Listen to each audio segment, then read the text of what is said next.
Wadau,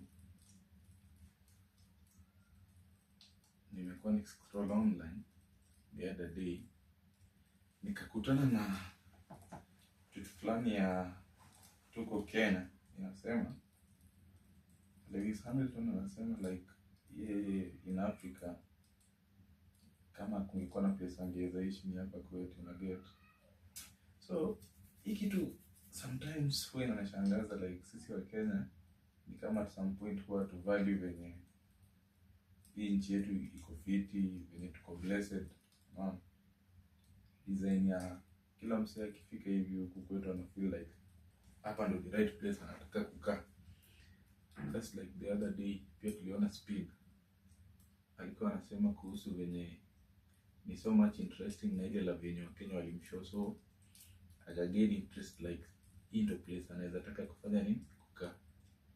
Mimi najua manze sisi kama Wakenya tunakuanga na vibe fulani yenye si kila nchi uko nayo.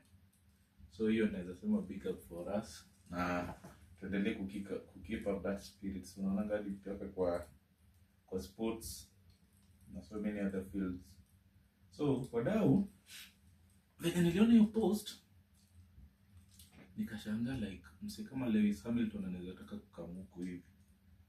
Najua wasi wengi wamjui juu yeye ni Formula 1 driver. Mse ni 7-time World Cup, ni 7-time world champion kwa hiyo game na get. So interestingly mse venye tunaendelea kuangalia Hamilton like amekuwa kwa hiyo game na amekuwa considered the GOAT kulingana na zile achievements na mavitu zenye amekuwa akifanya in that sport, unaona.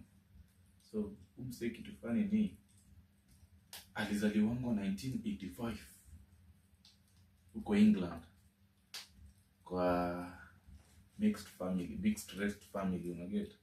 So baba ya Hamilton alikuwa ni black man, alafu mama yake alikuwa ni mlami. Mama yake alikuwa mzungu. But after mse amezaliwa nini wakasonga babake na mama yake wakaseparate, azima ka divorce, unaona. So Hamilton alimove in na mama yake, akakaa na mama yake mpaka venye alifika kitu around 13 years. But before afike hiyo 13 years, babake akiendanga kumtembelea alikuwa ana realize like Hamilton kuna stuff fulani tu ako nayo, lazima ni kitu kama talent unaget yenye ako nayo yenye like ilikuwa inahitaji kuwa nurtured ama kukua motivated kukama, unaona. So mzae kuget that mtoto wake hii talent ako nayo siku moja itakam kuconquer the whole world, unaona. So Hamilton akiwa mdogo alikuwa anapenda kuwatch karting, unaona huko majuu kulikuwa na hii game fulani yenye ni mchezo wenye watu hiyo wanapenda na lazima wase wote huko wanapenda. Karting ni unacheza ni game fulani hivi. Asini wase wenye waliona Formula 1 wanajua hii game, unaona. Ama unaweza kwenda kaangalie ama search karting ni game gani. So kila siku alikuwa na watch stuff kwa TV juu ilikuwa famous sana huko Europe, England. So kwa hii familia nyumse alizaliwa si ati na hiyo hoodie na alizaliwa si ati ni hoodie iko so fancy ama ati na wase wana flex sana. Huyu jamaa alikuwa kwa middle class family na akaona like kuna talent kwa mtoto wake, so akaamua with everything yenye ako nayo atanacha hii talent ya mtoto wake, unaona, ili aone nini itakuwa the outcome ya hiyo talent huko mbele. Like aliamua kuigrow. So babake alikuwa anaitwa Anthony Hamilton. Anthony Hamilton alikuwa anapiga job kaa 3 kwa siku kumake sure na raise those zenye itamanage kusustain mtoi wake kwa easy game na kubuy vitu zenye zinahitajika. Unajua by the way Formula 1 is the most expensive game like in the whole world. Resources zake manze ni very very expensive. Ukienda hadi kubuy part za hizo vitu kama ni part ya mguu ya hiyo kart yenye wanaendesha ni very expensive. So Hamilton babake akajikaza nini ikafika December ya kama ameingiza 7 years babake akambaia kart fulani second hand akakuwa amemletea. So Hamilton wakiendelea kucheza nini na hiyo kitu babake anampeleka huko penye wao wana train penye wao wanacheza hizo game. Hamilton akaanza kuonyeshana skills zingine kalikali ya venye alikuwa na hiyo talent fulani ni kama ilikuwa tu hidden talent, unaona. So polepole Hamilton akaanza kukua like ni msee mnoma, ana gain experience, analemea hadi wase wa bigi kwa hiyo game. So babake akaona hii kitu basi tukiendelea nayo inaweza kuwa kitu fiti. So babake akaendelea kumuinspire, anampeleka manze. Babake akampaka hadi loans, wakamnyima usikie. So vitu alimnyima babake hakuwa give up on dream ya mtu wako, si alizidingi tu ku work on, na kila siku anajaribu kumpeleka. So siku moja kulikuja competitions fulani za hizo cutting, na Hamilton akaendelea kuzicompete, akakuwa famous on them hadi design yenye siku nyingine walienda kucompete kwa junior levels, jamaa akadominate akiwa hivyo mdogo. So akiwa 10 years hizo games za cutting alikuwa the first black person in history kushinda. Venye alishinda hiyo time, kumbe kulikuanga na mdosi wa hizi gari za Mercedes zenye zinaitwa Mercedes McLaren, alikuwa amekaa anaitwa Ron Dennis. Ron Dennis. So wakati alikuwa amekaa hapo na Hamilton, sasa hizo kuna kitu around 10 years ameshinda hiyo competition. Usikii kuna saying fulani ndio inasema some people wait for the moment but others create the moment. Akaface huyo boss, akamwambia like yeye anadai siku moja ku race na hizo gari zake za McLaren. So huyo boss akasmile tu na akamwambia kama unataka ku race na sisi jitume na ujikaze, unaona. So huyo McLaren akamwashua like kama atamanage kuendelea kukua hivyo on top of his game, siku moja watamsign kwa hiyo timu yao ya racing team yao, unaona. So umsi akaendelea kutrain akikumbuka kuna dream in his mind like siku moja anataka kuendesha hizo gari za McLaren, siku moja anataka compete kama driver wao. So one time umsi akiwa amefika 13 years, jamaa bado anaendelea kudominate hizo races kila siku manze.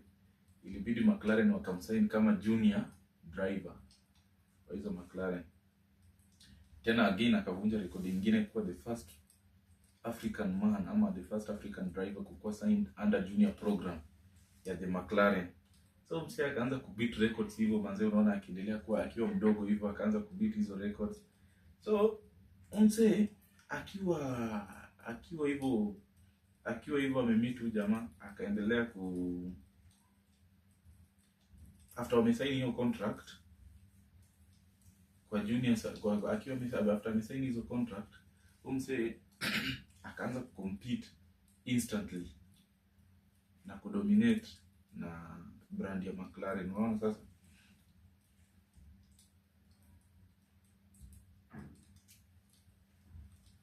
during your time alisainiwa I think around 1998. Juu sahi hiyo Lewis Hamilton akona 41 years. So wadau, najua hii ni story yenye kuinahitaji so many details na numbers na dates na hadi years. So I'll be referring na hizo story za mwaka na so many other awards kwa sababu you know huwezi shika hizo vitu zote once at the same time. So akiwa amejoin McLaren, si unajua sasa jamaa anaendelea grow, hiyo ikakuwa sasa ni kuanzia ameshinda hizo junior formula, amecompete fiti. McLaren wakaendelea kabisa, wakamjoinisha sasa, wakamweka kwa full time sponsorship na pia wakampatia contract sasa after amegrow into kukuwa msee mwanaume. So kutoka 2007 mpaka kitu around 2012, unaona, alidebut for the first time 2007, alidebut for the first time kama the first black African driver mzee. Usikii kutoka 2007 jamaa akaanza kucompete na ilikuwa almost immediately hiyo 2007 ashinde title yake ya kwanza kwa Formula 1. Mzee usikii after hiyo 2007 imeenda hivyo akapiga comeback 2008. Juu 2007 alikuwa anamaliza kwa round number 2 but hakuwa give up. So Hamilton ikifika 2008 jamaa akarudi kama ako loaded sasa, kama amejipanga. 2008 akawin hiyo Formula 1 race yake ya kwanza, unaget, na ilikuwa so emotional manzeju. Zile zingine alikuwa anashinda akimaliza number 2, anashinda akimaliza number 2, but hapo give up. So Steven ilifika 2008 hivi akashinda the first race yake kama Sembidi, na akakuwa celebrated sana na McLaren, unaona. So after alikuwa celebrated sana na McLaren, akaendelea kushinda hivyo kwa rookie years zake na dramatic fashion. Manzewski akaenda hivyo, but during period ya 2007 mpaka 2014 mpaka 2013 alikuwa na compete but akashinda tu nini moja peke yake. So msee akaamua kupiga dramatic move, unaona. Wadau akaamua kupiga dramatic move, akatoka kwa McLaren I think that was 2014. My bad kidogo tu. Alitoka kwa McLaren akaenda kwa Mercedes now. Hiyo ni 2013. Bana, wakati alifika hivyo kwa Mercedes 2013 sasa, mzee alikuja akakuwa mzee mwingine noma ka nonsense. As in sasa kuna the whole experience. As in niendo mwenye on top of his game, hakuna mzee anamlemea, unaona. So wakati alishift to Mercedes akaanza sasa kuwa zile serious like ana win hizi stuff. 2013 aka compete again akilemewa bado na Mercedes, akisoma rada. Ikafika 2014 bado akamanage kusecure title moja, unaona. 2014 akashinda 2014, akashinda 2015, ikaruka 2016, akashinda sasa kutoka 2017 consecutively. Wadau ndio sasa kutoka 2017 alishinda consecutive medals 3 in a row. 2017, 2018, 2017, 2018, 2019 na 2020 bila kupitiwa na msee yote. Hiyo ndio level yenye msee alikuwa anajaribu kucreate, unaona. Alikuwa na win kama yenye like there is no tomorrow, man. So msee unaona ndiye akuja kwa legend.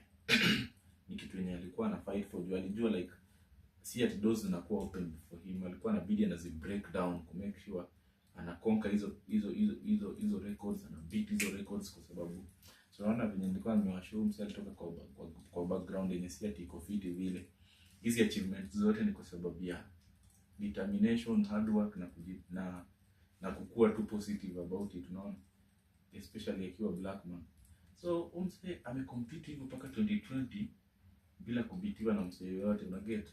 So title ya 2020 2021 ndio akalemewa kiasi kulingana na unajua sasa yeye hiyo time akiendelea compete na hizi Mercedes hawakuwa wana advance hizo gari zao hizo the Formula zile hizo gari kwa Formula 1.